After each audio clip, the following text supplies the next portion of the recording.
2 আসন থেকে নির্বাচিত মাননীয় সদস্য জনাব মোহাম্মদ আব্দুল খালেক। জনাব মোহাম্মদ আব্দুল খালেক, আপনার সময় 5 মিনিট। ধন্যবাদ। মাননীয় স্পিকার, আপনাকে ধন্যবাদ। আলহামদুলিল্লাহ রাব্বিল আলামিন ওয়াসসালাতু ওয়াসসালামু আলা সাইয়্যিদিল মুরসালিন ওয়া আলা আলিহি ওয়া সাহবিহি আজমাইন। মাননীয় স্পিকার, আমি আপনাকে ধন্যবাদের সাথে সাথে আমার নির্বাচনের এলাকা সাতক্ষীরা সদর এবং দেবহাটা থেকে আমি নির্বাচিত। 1.5 লক্ষ ভোটের অধিক ভোটের ব্যবধানে রব্বুল আলামিন আমাকে সেখান থেকে বিজয় করেছেন। আমি আমার নির্বাচনের এলাকার সমস্ত ভাই বোনদেরকে আমি আন্তরিকভাবে ধন্যবাদ জানাচ্ছি। মাননীয় স্পিকার, আমি দাঁড়িয়ে আছি সেই সাতক্ষীরা থেকে, যে সাতক্ষীরাকে বলা হয় শহীদের ঈদগাহ। এখানে 48 জন ভাই ক্লাস 5 এবং ক্লাস 6 এর ছাত্র থেকে শুরু করে নিয়ে যারা এই মাটিতে শাহাদাত বরণ করেছেন। 250 বাড়িঘর, বসত বাড়ি বুলডোজার দিয়ে ভেঙে মাটির সাথে মিশিয়ে দেওয়া হয়েছিল এই সেই সাতক্ষীরা। এখানে শত শত মানুষের পঙ্গুত্ব বরণ করতে হয়েছে, যাদের হাত নাই, পা নাই, 2 পা হারিয়েছেন, চোখ হারিয়েছেন এই নির্যাতনের সাতক্ষীরা।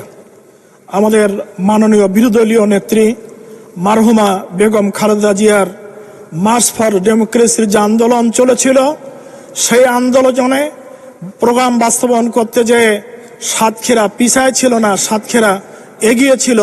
সেই এগিয়ে যাওয়ার আন্দোলনে আমাদের সামনে এত শহীদদের রক্ত এবং ত্যাগ এবং কোরবানি, আমি তাদের রুহের মাগফিরাত কামনা করছি এবং যারা বেঁচে আছেন তাদেরকে আমি সমবেদনা জ্ঞাপন করছি। মাননীয় স্পিকার, আজকে আমাদেরকে বক্তৃতা করার জন্য এজেন্ডার শিরোনাম হলো রাষ্ট্রপতির বক্তৃতার উপরে ধন্যবাদ জানানো। আমি এটা সম্ভব হচ্ছে না, এ কারণে আমি হিসাব করে দেখেছি। আল্লাহ রাব্বুল আলামিন বলেছেন, ইয়াকুলুনা বিআলসিনাতিহিম মা লাইসা ফি কুলুবিহিম। তিনি মুখ দিয়ে যা বলেছেন তার হৃদয়ের ভিতরে তা নাই। অতএব যে কথা তিনি ধারণ করেন না, যে আদর্শের তিনি লালিত এবং লালন পালন করেন না, সেই বক্তব্য জন্য তাকে আমি ধন্যবাদ দিতে পারবো না। একটা কথা আছে, বাঘের দুধ রাখতে গেলে সোনার বাটির প্রয়োজন। অতএব সেই ধরনের পাত্র তিনি নন, এই জন্য আমি তাকে ধন্যবাদ দিতে পারছি না। আমরা সকল কাজে সরকারি দলের ভালো কাজের সরকারি দলের সহযোগী আমাদের মাননীয় বিরোধী দলীয় নেতা তিনি জানিয়েছেন যে আমরা সকল গঠনমূলক কাজের সহযোগী, আমরা বিরোধী না। আমাদের মাননীয় স্বরাষ্ট্রমন্ত্রী মহোদয় বলেছিলেন, আপনারা কি বিসমিল্লাহর সাথে একমত না? অবশ্যই আমরা বিসমিল্লাহর সাথে একমত। যেমন আমরা বিসমিল্লাহর সাথে একমত আপনার মাথার উপরে, অর্থাৎ আমাদের মাথার উপরে কালেমা তৈয়বা খচিত আছে, তার সাথে আমরা সকলেই একমত। আমরা একমত প্রতিদিন সংসদ শুরু হচ্ছে কোরআনুল কারীমের তেলাওয়াতের মাধ্যমে। অতএব আমরা এই সবটার সাথে একমত। এর সাথে সাথে আমরা যাবতীয় সৎ কাজ এবং ভালো কাজ, গঠনমূলক কাজের জন্য আমরা আপনাদের সহযোগী, আমরা আপনাদের বিরোধী নই। মাননীয় প্রধানমন্ত্রী নির্বাচনের আগে তিনি বলেছিলেন, আমরা ক্ষমতায় গেলে আমরা কোরআন এবং সুন্নাহর বিরোধী কোনো আইন পাশ করব না।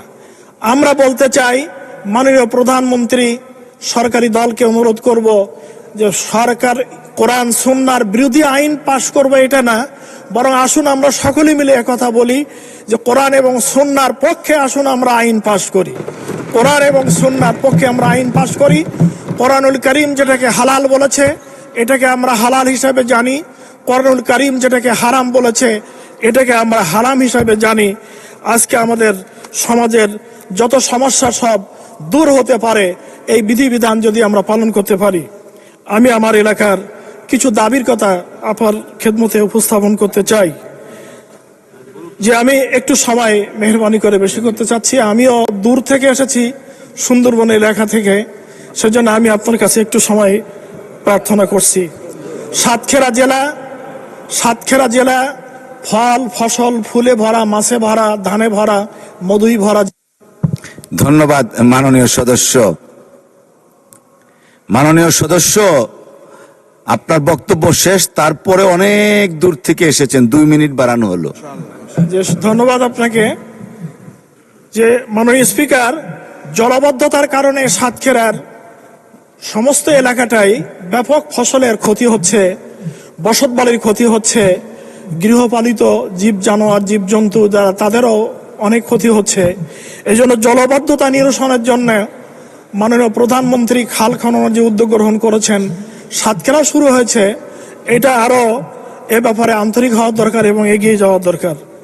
রেল লাইনের ব্যাপারে মাননীয় সাতক্ষীরার আমার সিনিয়র সদস্য তিনি বক্তব্য রেখেছেন। আমারও বক্তব্য হলো, ইতিমধ্যে নাভারণ থেকে সাতক্ষীরা পর্যন্ত রেল লাইনের প্রাথমিক কার্যক্রম শুরু হয়েছে। এটাকে শুধু সাতক্ষীরা না, সাতক্ষীরা থেকে ভোমরা আন্তর্জাতিক স্থল বন্দর, সেখান থেকে সুন্দরবন পর্যন্ত বানানোর জন্য আমি জোর দাবি করছি।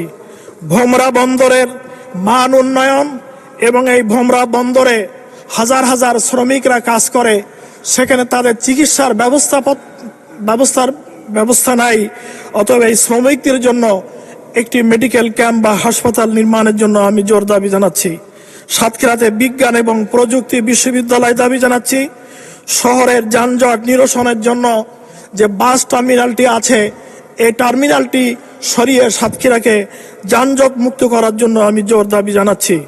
সাতক্ষীরা মেডিকেল কলেজে 18টি ডায়ালিসিস মেশিন ছিল, সেখানে মাত্র 3টা মেশিন ভালো আছে, আর মেশিনগুলো খারাপ হয়ে গেছে। এগুলিকে আমি সারাই করার জন্য, চালু করার জন্য আমি জোর দাবি জানাচ্ছি। সাতক্ষীরা সরকারি কলেজের নতুন ভবন নির্মাণ, অডিটোরিয়াম নির্মাণ এবং লাইব্রেরি ভবন নির্মাণ করার জন্য জোর দাবি জানাচ্ছি। দেবহাটার থানা সহ ভাতশালা এলাকা এবং কমরফুল এলাকা নদী ভাঙনে ব্যাপকভাবে ক্ষতিগ্রস্ত হচ্ছে।